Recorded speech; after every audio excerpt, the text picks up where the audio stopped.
Hello and welcome to another episode of the Schooner Pod. This is yet another of the series of Bye Bye Big 12. I'm your host, Bobby Howard. With me today, we've got Ty Lee. And Ty, today we're breaking down the short-lived yet mostly eventful series between the Oklahoma Sooners and the West Virginia Mountaineers. The Mountaineers haven't been here very long, but when you think of West Virginia and OU, what do you think of?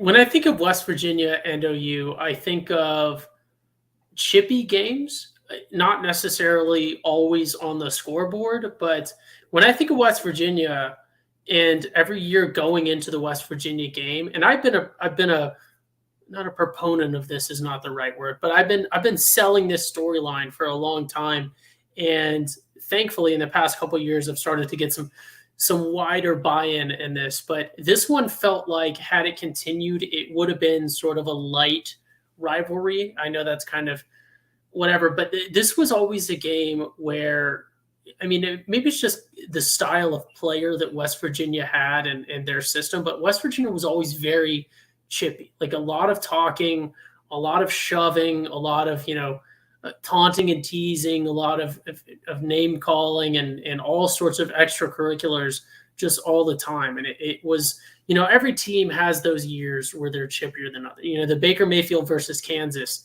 year, or Baker Mayfield versus everyone was that way against Baker. But right. Baker versus Baylor, I'm going to have to spank you. I'm going to have to remind you of your daddy, like all the Kansas stuff. But West Virginia was just always chippy against OU. They were always also very chippy against Texas as well, just constant.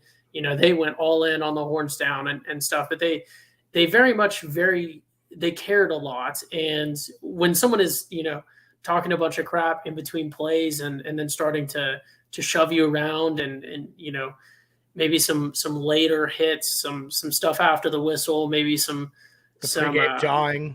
Yeah, stuff like that. You get buy-in from both sides when that happens, and a lot of the times in this series history, we would stomp them down pretty effectively on the scoreboard. But I mean, this was a game that it was always going to be exciting. As an OU fan, it was a must-watch just because you really didn't know, what was going to happen. You knew that we were most likely going to win by double digits, but somebody could get thrown out. People start shoving and, sometimes the guy who shoves back is the one that gets thrown out. You could have one of your star people can get ejected on some sort of second half, weird stuff, and it affects the next week and all sorts of stuff like this. So I was always excited for West Virginia. Going out to West Virginia, obviously a big ordeal, or West Virginia coming to OU always felt a little bit less exciting, but always is super cool. I even like color matchup on the uniforms even. Yep. I'm not an advocate for like color rush or anything like that, but just blue and yellow and then the red and white or crimson and cream, whatever you want to call it. I mean, we wore alternates a lot against West Virginia. Yeah, always. Actually, that was like the thing, for the past couple of years, which was unfortunate. But it was always just a good lively matchup. It had like some life to it. Yeah, no, and that's the thing is, even though the series wasn't exactly was predictable in terms of result, OU went 9-1 against them. Their first loss was this past year, as with a lot of teams recently. They went 9-1 in the 10 previous years against West Virginia, but the way you got there, you never really knew what the hell was going to happen. It was always wild. It was always weird. Several games of that. Going to do a quick rundown of our history before. Not a lot, honestly. The series was tied 2-2. Outside of it, OU's wins weren't notable, but the West Virginia wins were. 1989, West Virginia upset OU in Norman. Pretty big deal with Switzer in charge. My dad was very upset about that, and he's mentioned it several times. And then the 2008 Fiesta Bowl. That was the team with Pat White, Steve Slayton, that narrowly missed the national championship, lost to Pitt, their blood rival, at home on the last day of the season. One of the craziest parts of 2007. And West Virginia went in and absolutely smacked OU. That when I think of West Virginia history, I think of this game specifically a lot. Owen Schmidt, that big old fullback, having a 50-plus yard touchdown. Awful stuff. But the Mountaineers joined the Big 12 in 2012 after fleeing the collapsing Big East, which became the American. And yeah, it's the series isn't over yet. The Mountaineers still play OU in Norman in 2023, so we have one more game of this left. But overall, let's get into some of these games because this has been a really, really fun series. So do we want to start with best or worst moments? There are not a lot of worst ones. Yeah, I guess maybe get into worst because there's just not a whole lot. Obviously, last year comes to mind on everything, but I think maybe worst will just sort of naturally flow into best. So maybe get worst out of the way because it's going to be shorter. Yeah. So obviously the worst game is last year when we lost to a 3-6 West Virginia team on a game-winning field goal with their backup quarterback. That was bad. You can still see my reaction to that. I think what the worst game to me, I hated 2012. It's like the cousin of that 2016 game against Texas Tech that we talked about. Mm-hmm. But it's far worse. It was far more annoying, mainly because while OU Tech in 2016 was back and forth the whole time, OU just kind of blew a massive halftime lead. They were up 31-17. That Geno Smith West Virginia team stormed in, had an insane game. Tavon Austin, for some Sooner fans of a certain name, that name just sent shivers down your spine. 344 yards. Stedman Bailey chipped in at 204 himself. Just absolutely brutal. But look, Landry Jones, the folks who think Landry is one of the best quarterbacks, they point to this game. 554 yards, 6 touchdowns, 38 for 51, including the game-winning pass to Kenny Stills. It was a spectacle of a game and one that I'm sure a lot of people do not want to relive.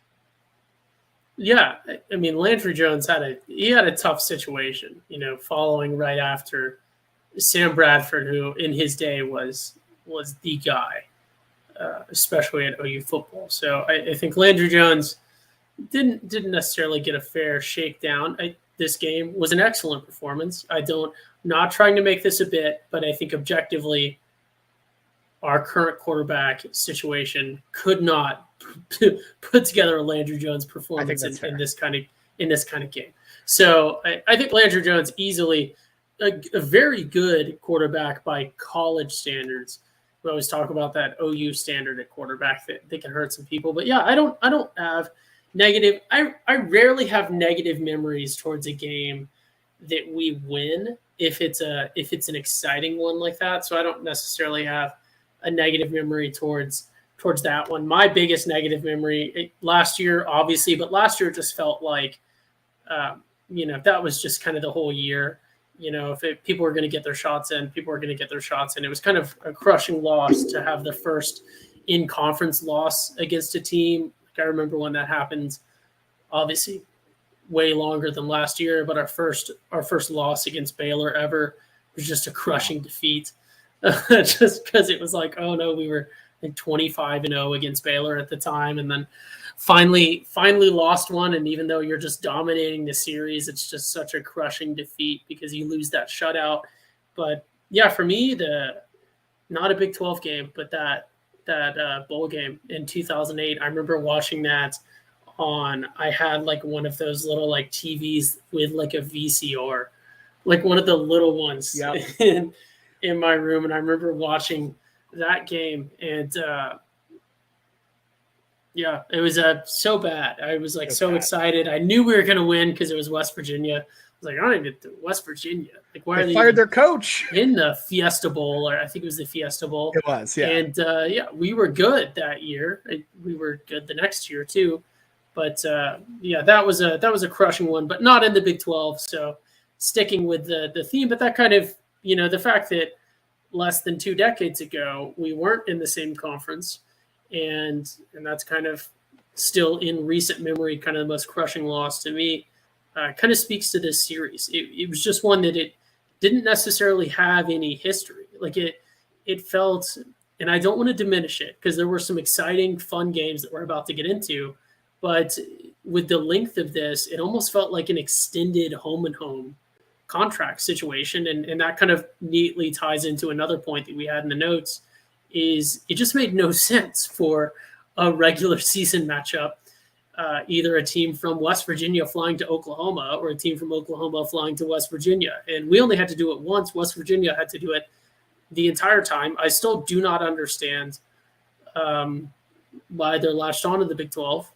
But I guess, if that's the best that they can get for them, I'm not trying to dive into that or make the Big 12 sound bad, but it didn't make sense, but it did kind of feel like an extended home. Like each game felt almost like a little marquee matchup, not like a little punch around game like you play the Montana States or whatever, but not like it wasn't Ohio State or Notre Dame either, but it felt like a little marquee matchup. Both teams cared a lot, like we talked about. They were punchy here and there, and it was a long travel thing, and there were some neat time slots and some neat games that we're about to get into. But yeah, extended home and home is how I would describe this. Yeah, because they weren't very familiar. The team that also joined them in that year, TCU, like we played them a bunch before they joined the Big 12. I felt like West Virginia had that one bowl and that was it. And it never felt right, but it was always kind of interesting. So I'm with you on that. Yeah. And like TCU is in Fort Worth. Yeah, they're right there. TCU makes a ton of sense. Everyone knows we have a TCU alum and fan on this podcast. Like everyone knows people from TCU, like you drive by you see TCU in Fort Worth. Like it makes sense for us to play them. There's a ton of like common culture and stuff. Not that it's too culturally different, but like West Virginia's closest, the university is closest to Pittsburgh. I know some West Virginia students and stuff, but from when I was in the military, I don't know any West Virginia people. Even when I lived in the Carolinas, I didn't know any West Virginia people. Like I've never met a West Virginia fan or like student or alum outside of a sort of more unique than the normal, I guess, situation. But yeah, it just didn't make sense. It felt kind of like a marquee matchup in that way. Right. Yeah. I mean, it's that kind of weird, like kind of foreign feel where you're like, I don't know these people. I don't really know them at all. It's interesting to see them. I think that brought a lot of intrigue. I'm totally with you. But anyways, so yeah, we got the worst out of the way. I'd say probably the biggest villain is definitely Tavon Austin. Doesn't really need a lot of talking about. Let's talk about some of the good games, because I think we've had some really, really fun ones. To me, I'll get into the best in a bit, but to me, the one that stands out as the best OU performance overall, 2016, when Baker Mayfield and D.D. Westbrook just lit up West Virginia, number 14, in Morgantown. It was a top 15 matchup. OU was number 9. It was a snow game, which OU doesn't get a lot of snow games, like at all, obviously with the region we're in. So that was pretty fun. And OU just absolutely balled out 41-7 in the third quarter, just an absolute blowout from the jump. And it was probably the peak performance of that 2016 team, which, if it wasn't for those first 2 losses at the start of the season, might have been Baker's best team.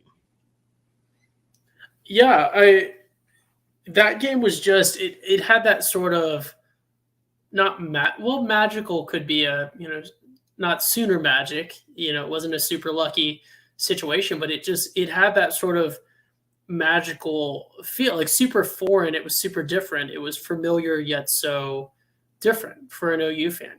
Like it was at night, there was snow, it was in conference, but hours and hours and hours away from, it wasn't feasible for anyone to drive to that. It was just it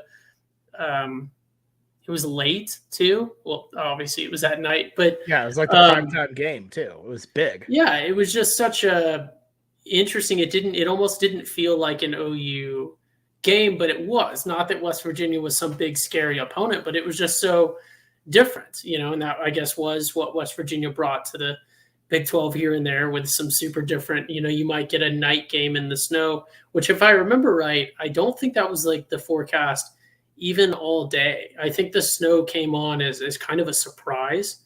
I might be completely off base there, but maybe I just wasn't paying attention, but I don't remember anyone saying anything about it potentially being a snow game even until like that afternoon. And then they were like, maybe, and then the forecast changed. And then we did get snow. So yeah, that one definitely sticks out to me as that was kind of a golden era for a little mini golden era for OU football, at least a little resurgence with the Baker and Kyler and Hurts eras.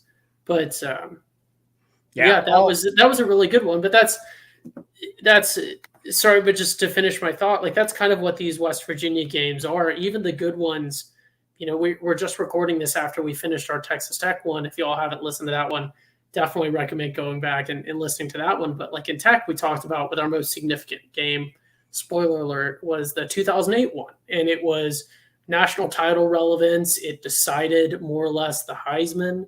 And it was just such a big, super significant game. This one was just not even that significant of a game at all. And it was good, not to diminish it, but it was at night and it snowed. It was really cool. That's kind of what this West Virginia series ultimately was. There's just not a whole lot of super just crazy, instant classic college football storylines in here. Yeah, the stakes really weren't usually there. But here was a game with stakes that we're going to move on to next, 2018, which was the Kyler Murray year. The Sooners were ranked 6th. West Virginia was ranked 13th. It was on Black Friday, and OU had to win to get in to the Big 12 championship. Otherwise, I believe West Virginia would have been going. I can't remember the Big 12 championship standings on the top of my head, but it was senior night. It was Black Friday, and this is just an absolute shootout. Kyler Murray led OU in a insane performance. 3 touchdown passes, 155-yard rushing touchdown. The Kyler Murray staple. Obviously, got to give a nod to the year before when he got subbed in with when Baker Mayfield got suspended and immediately almost housed it. Shades of that immediately in his starting year. Hollywood Brown, incredible performance. 243 yards, 2 touchdowns. His cousin Antonio Brown was in attendance. That was a fun factor.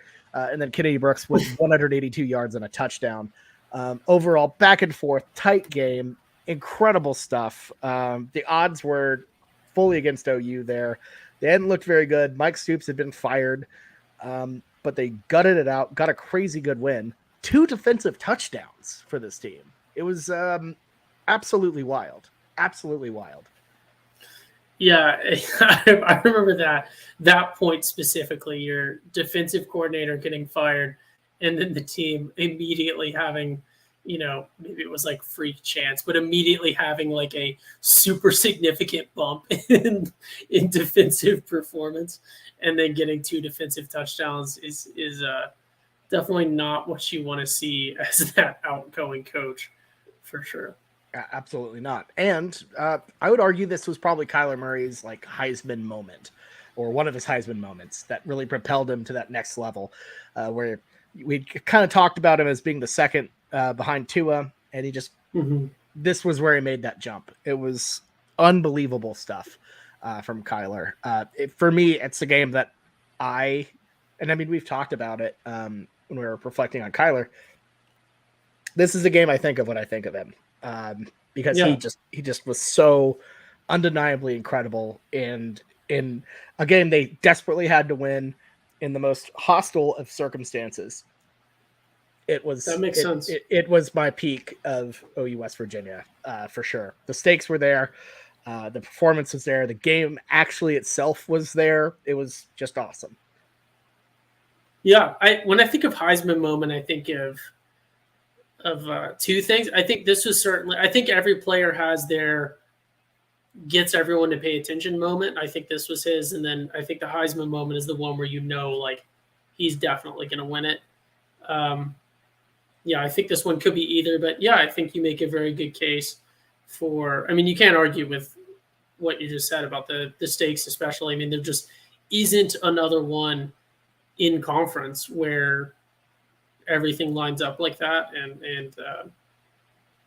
so I think this is the most significant game. I think my favorite is still the 2016 one, but yeah, most significant game, and I'm almost struggling to think of what else we have to share. I mean, a lot of my favorite West Virginia stuff was like the fact that you could get old Dano Holgerson riled up. He would get bothered by crowd stuff, so you could sort of yell insults and crowd chants and stuff at Dana. I love doing that in the student section. That was fun. Like that's my favorite West Virginia memory is like college football, like student section stuff like that. So obviously got to share that, but I'm almost struggling for a lot of stuff that I had for West Virginia here, because it's just, that's kind of the story of the series. Is obviously there's some history, but not a whole lot of history. Not that the Big 12 was that old, but they're no Texas. They're not even no Texas Tech. So no, they are like Texas Tech light. You had your fun moments, but overall, nothing really remarkable. It was just annually just kind of a game on the schedule. It was fun. You mixed it up a bit. That's about it. And I guess we can kind of end with, are you going to miss them? Not really, honestly, all that much. I think they're just too distant. Never really made sense. It was a fun, like you said, a fun extended home and home, essentially. But I don't know. I'm not gonna miss them on the schedule. They had their moments. I don't know. I'm not gonna miss them all that much. What about you? Yeah, I'm not. I don't think anyone in the athletics department, like I don't think very many people are gonna miss them. I think people who are coordinating the travel and the logistics of it all, they're not gonna miss them. I don't know that this game ever really made us any meaningful money at all, especially accounting for all the travel and all the other costs that went into just facilitating this game. I mean, obviously West Virginia made sense at a conference scale, which is why they were allowed into the conference, but I don't think this game ever really made sense it didn't make sense regionally. It didn't make sense financially for OU. I don't think it was never really that relevant of a game. I really think the only people that are really going to miss this game, there might be some like freaks in West Virginia that just thought that we were their biggest rivals or that we were super big rivals. Like that always comes up. Like there's for some reason a ton of Iowa State fans that think that we actually care about their NPC school, which I would like to add. That's like a term in common use now. Like people say like, oh, so-and-so is like you're a pioneer, an NPC or whatever. I certainly, we weren't the first to come up with it, but we were way early on that. Like the Schooner Pod calling Iowa State video game bad guys or just video game characters that were just there doing scripted things.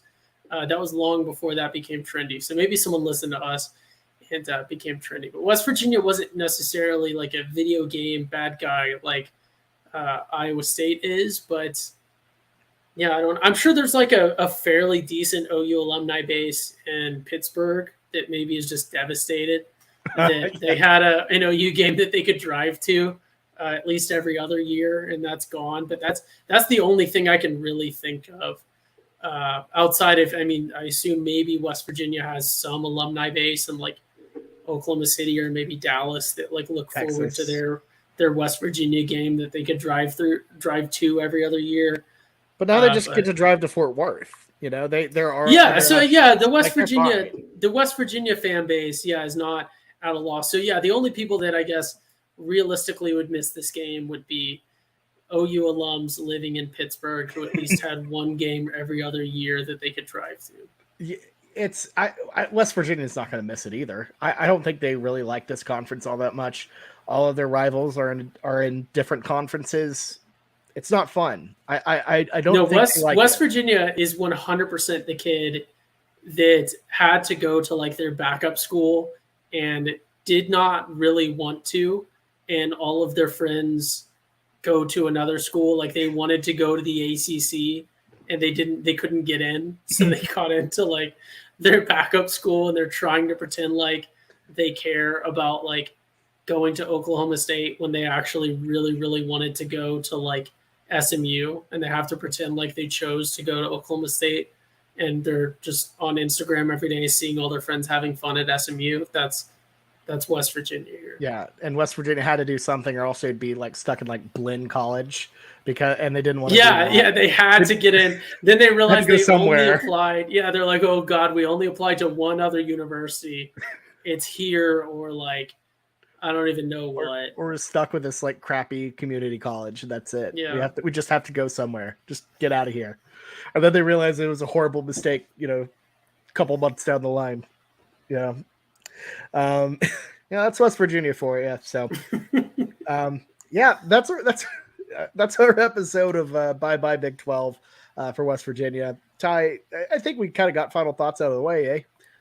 Yeah, that's just a perfect, just to think about it. I have to get a parting shot in because West Virginia was always so chippy. It makes sense that West Virginia is just kind of stuck in the Big 12 because they can't get anywhere better, because West Virginia itself is just a school for kids who couldn't get into Penn or Penn State or Pitt. So, it's fitting. Maybe they've grown to enjoy it. Yeah, well, who knows? Maybe Country Roads will take them home to the conference where they belong. Yeah, their song about actual Virginia. Actual Virginia, the wrong state. Written by a Texas Tech alum. Yeah. Incredible stuff. But yeah. So that was our episode of that. Bye Bye Big 12. If you like this one, we got a couple more in the queue. So go back and check them out. All good stuff. And if you're a West Virginia fan, we've had a couple people pop on these videos and, from, Kansas State, Texas Tech, pop in and, comment here and there. Thank you for listening. Thank you for watching, and make sure if you have any memories, make sure to chime in. Let us know how you feel about everything. Maybe vent a little bit. We weren't really that mean to you, I don't think, all things considered. So that's nice. Yeah. But yeah. Anyways, cool. Well, yeah. If you're a West Virginia fan watching, I want to say thank you to Bobby for putting like pictures and stuff in the captions, because I know they couldn't read to figure out what this video was. Oh my God! So shout out to Bobby for making this video accessible to West Virginia fans. If you are a West Virginia fan who found this. Oh my God! On that note, thank you all so much for watching. We'll see you all next time.